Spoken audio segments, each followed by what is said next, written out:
समितीमध्ये सेवा करत असताना नांदगाव परिसरातले सुद्धा बरेच शेतकरी त्यांनी जोडले.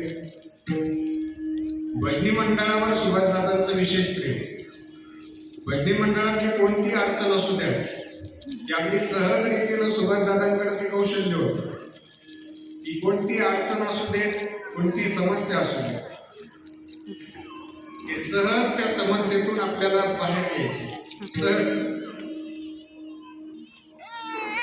आम्ही मागच्या 2 वर्षापूर्वी त्र्यंबकेश्वर वारीला गेलो होतो. उद्या श्री गुरु निवृत्तीनाथ दादांची वारी यात्रा. सुधाकर दादा आम्ही त्र्यंबकला सुभाषदादा मी स्वतः आम्ही बरोबर होतो. तिथं सकाळच्या सत्रामध्ये पुण्य स्मरणाचं कीर्तन होतं. त्याचं नियोजनच स्वर्गीय सुभाषदादांनी केलेलं होतं. नाऊरकर बरीच भजनी मंडळ सुद्धा त्यावेळी होते. आदरणीय कृष्ण महाराज सुद्धा होते. त्यावेळी सुभाषदादांचं जे व्यक्तिमत्व मी पाहिलं की कार्य करत असताना ते इतरांचं कार्य म्हणून ते स्वतः झटत नव्हते, तर स्वतःचं कार्य म्हणून त्यात सहभागी व्हायचे.